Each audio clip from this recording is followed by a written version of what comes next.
70대가 되면 이미 늦습니다. 지금 60대라면 지금이 마지막 기회입니다. 지금 이 순간 어떻게 사느냐에 따라 10년 뒤 완전히 다른 얼굴로 살게 됩니다. 이건 협박이 아닙니다. 주변을 보시면 이미 알고 계실 겁니다. 그런데 이상한 것이 있습니다. 가장 외로운 사람이 혼자 사는 사람이 아니더라는 겁니다. 자식이 셋인데도 외로운 사람이 있고 남편이 옆에 있는데도 외로운 사람이 있습니다. 그게 더 무서운 외로움입니다. 옆에 사람이 있는데 외로운 것, 말할 수 있는데 말하지 않는 것, 괜찮지 않은데 괜찮다고 하는 것. 나이가 들수록 그런 사람이 많아집니다. 자식한테 전화하고 싶은데 먼저 하기가 싫습니다. 밥은 먹었는지, 몸은 괜찮은지, 그냥 목소리 한번 듣고 싶은데 손이 잘 가지 않습니다. 귀찮게 한다고 생각할까봐, 또 무슨 부탁이냐고 느낄까봐. 그래서 오늘도 핸드폰을 들었다 놓습니다. 이 마음, 저만 그런 게 아닐 겁니다. 그러면서 문득 이런 생각이 스칩니다. 나는 지금 잘 살고 있는 걸까? 이제 와서 뭔가를 바꾸기엔 너무 늦은 걸까? 오늘 이 이야기는 그 생각이 드셨던 분들을 위해 준비했습니다. 아직 구독 버튼 안 누르신 분은 지금 눌러두시고 천천히 들어주세요. 어디서도 가르쳐 주지 않는 이야기입니다. 주변을 보면 유독 눈에 띄는 분들이 있습니다. 나이는 비슷한데 어딘가 다릅니다. 혼자 있어도 쓸쓸해 보이지 않고 자식이 자주 연락 안 해도 무너지지 않고 별것 아닌 하루를 사는데 얼굴이 편안합니다. 모임에서 만나면 그분 주변에 사람이 머뭅니다.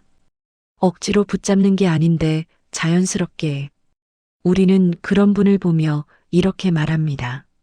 저분은 참 팔자가 좋아. 그런데 정말 팔자가 좋아서 그런 걸까요?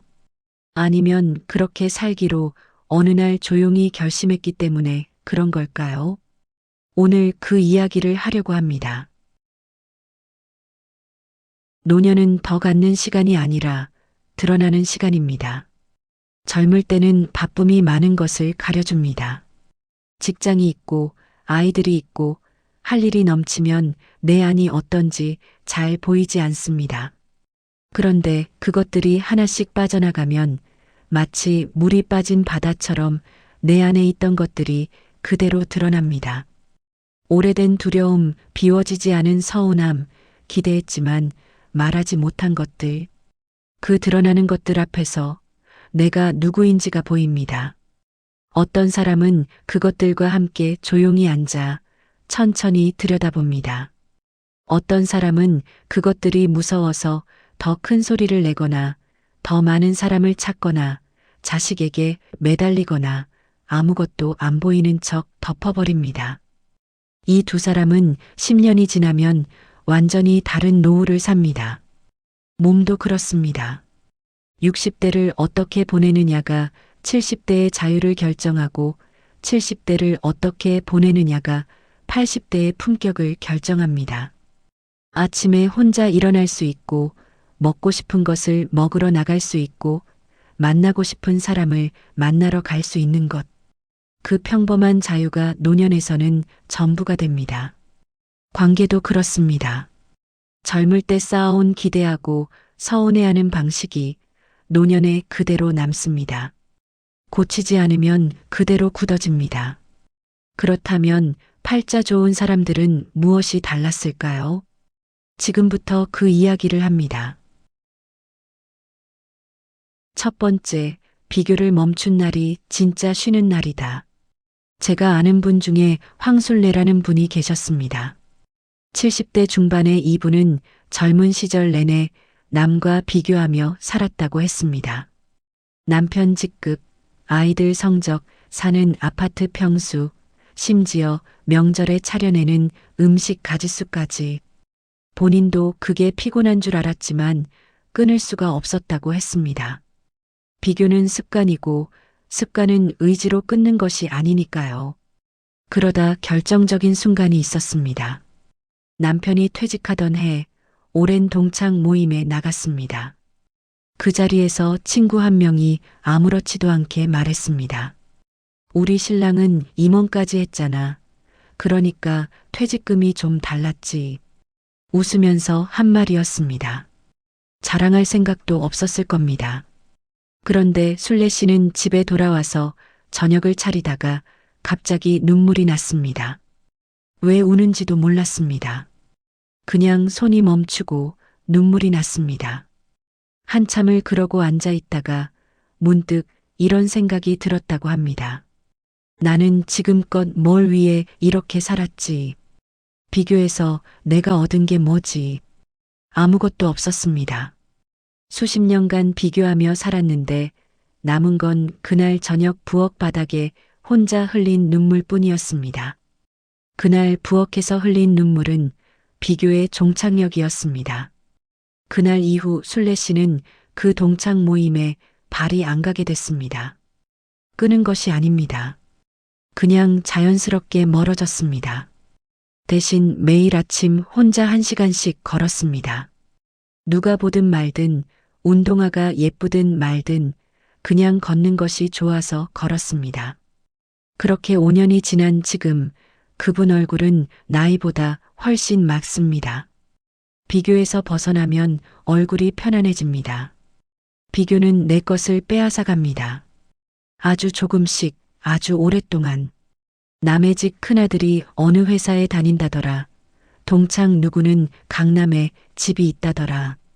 그 말을 듣고 집에 돌아오는 발걸음이 조금 무거워진 경험 다들 한 번씩은 있으실 겁니다. 그런데 생각해 보십시오. 그 무거움이 단 한 번이라도 내 삶을 나아지게 해준 적이 있었습니까? 비교는 에너지를 씁니다. 아직 남아있는 귀한 에너지를. 팔자 좋은 사람들은 어느 순간 그 에너지를 남보는 데 쓰지 않기로 했습니다. 거창한 결심이 아니었습니다. 그냥 어느 날 조용히 그만뒀습니다. 그날부터 하루가 달라졌습니다. 그게 팔자 좋음의 시작이었습니다. 두 번째, 몸은 가장 오래된 친구다. 비교에서 벗어난 사람들에게는 공통점이 하나 더 있었습니다. 그것은 몸입니다. 노년을 가르는 것 중에 사람들이 가장 과소평가하는 것이 바로 체력입니다. 특히 60대 이후엔 가만히 두면 몸이 먼저 내려앉습니다. 돈이 있어도 몸이 아프면 쓸 수가 없고 자식이 곁에 있어도 몸이 움직이지 않으면 도움을 받는 것도 고통입니다. 체력은 노년의 자유입니다. 체력이 있으면 선택지가 있고 체력이 없으면 선택지가 사라집니다. 제 어머니 친구분 중에 박미경이라는 분이 계십니다. 80대 초반인데도 혼자 버스를 타고 시장에 다니십니다. 혼자 여행도 다니십니다. 무릎이 좋지 않으신데도 동네 산을 천천히 오르십니다. 그런데 미경 씨에게도 결정적인 순간이 있었습니다. 60대 중반 큰 수술을 한번 겪으셨습니다. 수술 후 몇 달 동안 혼자 화장실을 가지 못하는 시간이 있었습니다. 누군가를 불러야 했습니다. 문을 열고 이름을 불러야 했습니다. 수십 년을 스스로 살아온 사람이 그 짧은 한마디를 꺼내기까지 얼마나 오래 망설였을지. 몸이 말을 듣지 않는다는 것이 그저 불편한 것이 아니라 내가 아닌 것 같은 느낌이라는 것을 미경 씨는 그 몇 달 동안 처음으로 알았다고 하셨습니다. 그 이후로 미경 씨는 매일 걷는 것을 놓지 않았습니다. 비가 와도 몸이 조금 무거워도 짧게라도 걸었습니다. 20년 가까이 그렇게 했더니 80대가 된 지금 아직도 혼자 버스를 탑니다. 어떻게 그렇게 사실 수 있냐고 여쭤봤더니 미경 씨는 짧게 말씀하셨습니다. 몸이 내 편이어야 내가 하고 싶은 게 생기더라고. 그 말이 오래 남았습니다. 몸이 내 편이어야 한다. 화려한 운동이 아니어도 됩니다. 매일 30분을 걷는 것, 식사를 거르지 않는 것, 잠을 충분히 자는 것. 그것만으로도 10년이 달라집니다. 60대라면 지금이 딱 적당한 때입니다. 70대라도 늦지 않습니다. 몸은 우리가 생각하는 것보다 훨씬 정직하게 반응합니다. 그 자유가 있는 사람이 팔자 좋은 사람입니다. 세 번째, 관계는 덜어낼수록 선명해진다. 몸을 돌보기 시작한 사람들은 관계도 달리 보기 시작합니다. 오래 살다 보면 이상한 것을 알게 됩니다. 자주 만나는데도 만나고 나면 피곤한 사람이 있고 연락이 오면 받기 전부터 무거운 사람이 있습니다. 반대로 몇 달을 못 봐도 만나면 편한 사람이 있고 말 한마디 없이 옆에 있어도 따뜻한 사람이 있습니다. 나이가 들수록 이 차이가 더 선명해집니다. 많은 관계가 아니라 진짜 관계가 필요하다는 것을 어느 동네 경로당에서 비슷한 또래 두 분을 본 적이 있습니다. 한 분은 아는 사람이 참 많습니다. 연락처에 이름이 수백 개라고 하셨습니다. 그런데 어느 날 혼자 병원에 갔다가 혼자 돌아오셨습니다. 막상 연락할 사람이 없었다고 하셨습니다. 수백 명을 알고 있었지만 그 순간 전화 한 통 할 사람이 없었습니다. 다른 분은 친하게 지내는 이웃이 서너에 불과합니다. 그런데 그 몇 명이 진심입니다. 아프면 음식을 챙겨주고 우울하면 먼저 전화하고 별말 없이 옆에 있어줍니다. 이분은 수백 명의 지인을 둔 분보다 훨씬 덜 외로웠습니다. 어느 분이 더 팔자 좋은 사람입니까? 억지로 유지하는 관계, 의무감으로 만나는 관계, 만나고 나면 내 에너지가 빠져나간 것 같은 관계. 그런 관계는 서운하게 끊는 것이 아닙니다. 그냥 자연스럽게 조용히 거리를 두면 됩니다. 덜어낼수록 남은 것이 더 선명해집니다. 한 번 만남이 더 소중해지고 작은 것에 더 감사하게 됩니다. 그게 진짜 팔자 좋은 관계입니다. 네 번째, 자녀와의 거리가 행복의 거리다. 이 이야기는 좀 조심스럽습니다. 하지만 가장 중요한 이야기입니다. 많은 분들이 노년의 행복을 자녀에게서 찾으려 하십니다. 이해합니다. 평생을 자녀를 위해 살았고 그 자녀가 곁에 있어주면 그것만큼 든든한 것이 없습니다. 그런데 현실을 봐야 합니다. 자녀들은 자기 삶이 있습니다. 우리가 키워낸 그 삶이 이제 우리 없이 돌아갑니다.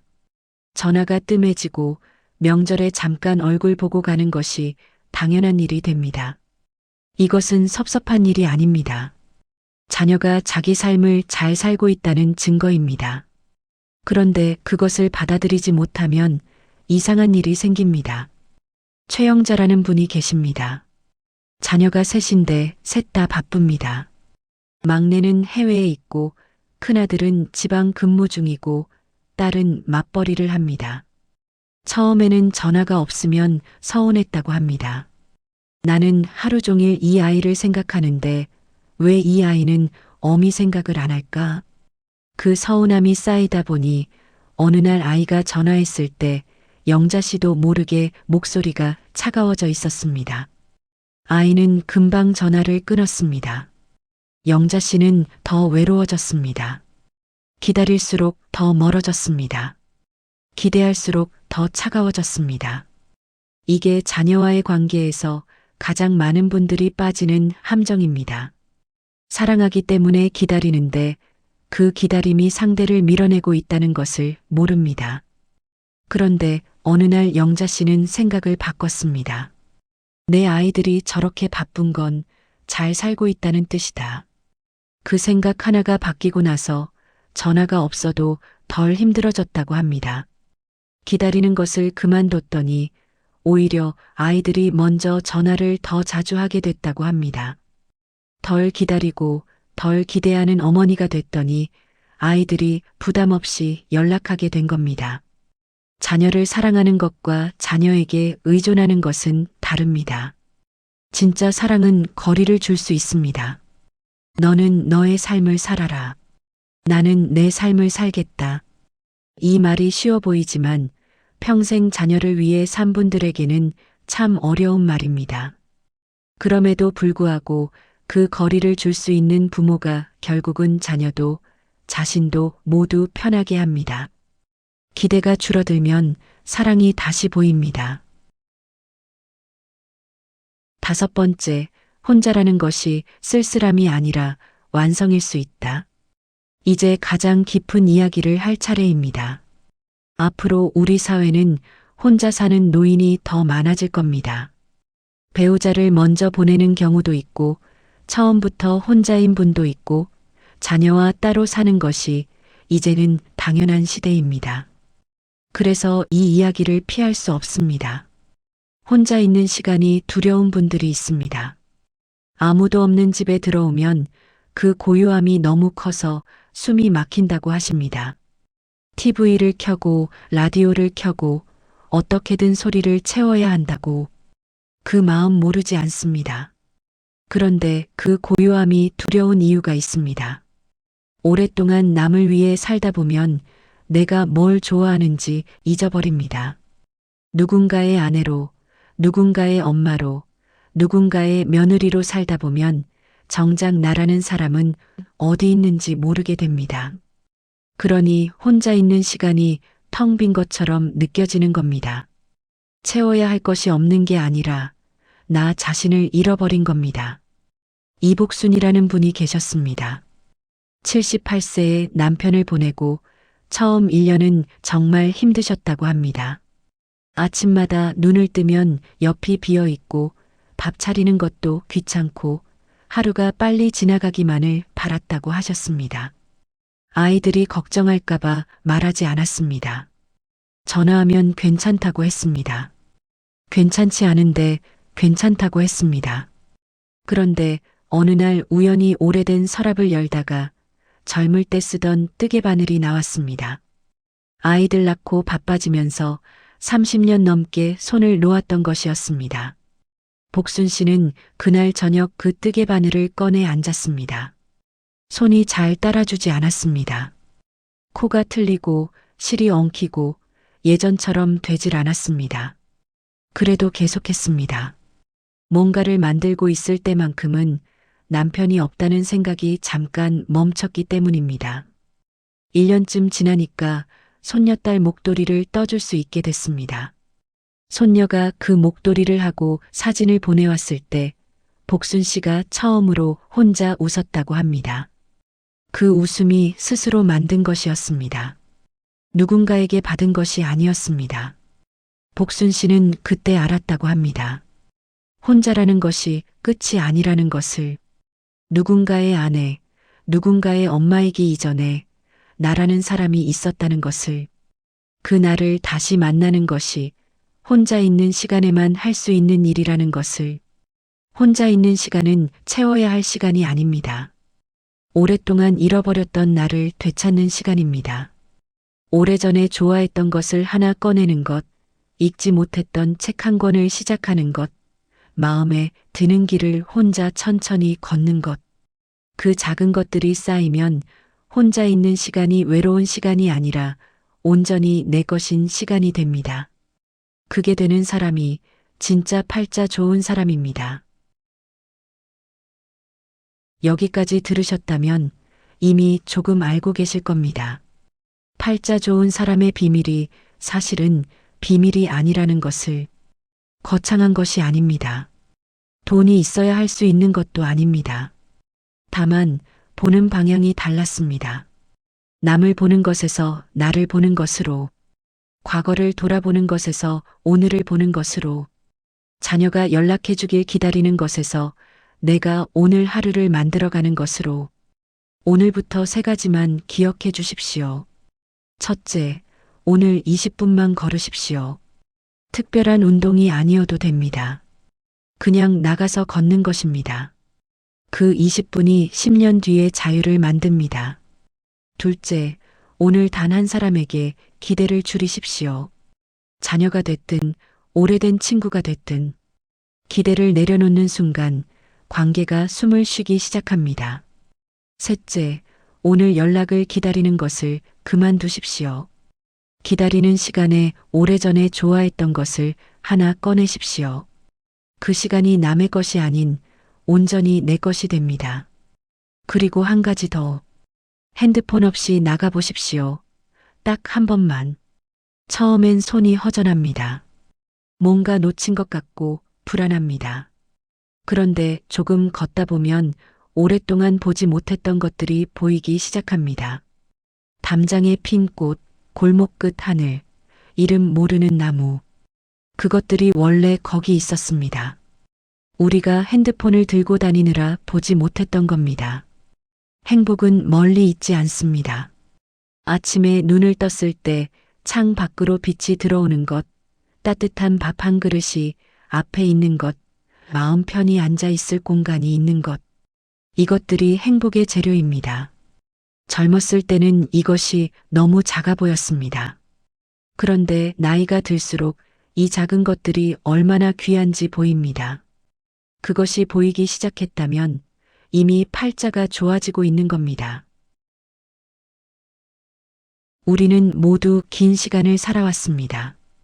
기쁜 날도 있었고, 버텨야 했던 날도 있었고, 말하지 못한 채 혼자 삼킨 날도 있었습니다. 그 모든 날들이 쌓여서 지금의 내가 됐습니다. 잘 살았는지 못 살았는지 그것을 지금 와서 따질 필요는 없습니다. 지금 이 자리에 이렇게 있다는 것이 이미 충분히 무언가를 해낸 겁니다. 팔자 좋은 사람을 더 이상 부러워하지 않으셔도 됩니다. 그분들이 처음부터 달랐던 것이 아닙니다. 어느 날 조용히 방향을 바꾼 겁니다.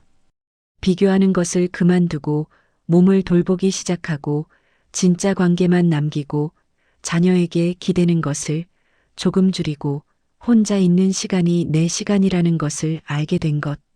이 5가지가 화려한 노후를 만들지는 않습니다. 하지만 편안한 노후를 만들고 날마다 조금씩 가벼운 노후를 만들고 혼자여도 외롭지 않은 노후를 만듭니다. 오늘 저녁 창가에 앉아서 그냥 멍하니 바깥을 보는 시간이 있다면 그것으로 충분합니다. 그 시간이 낭비가 아닙니다. 그 시간이 바로 당신의 시간입니다.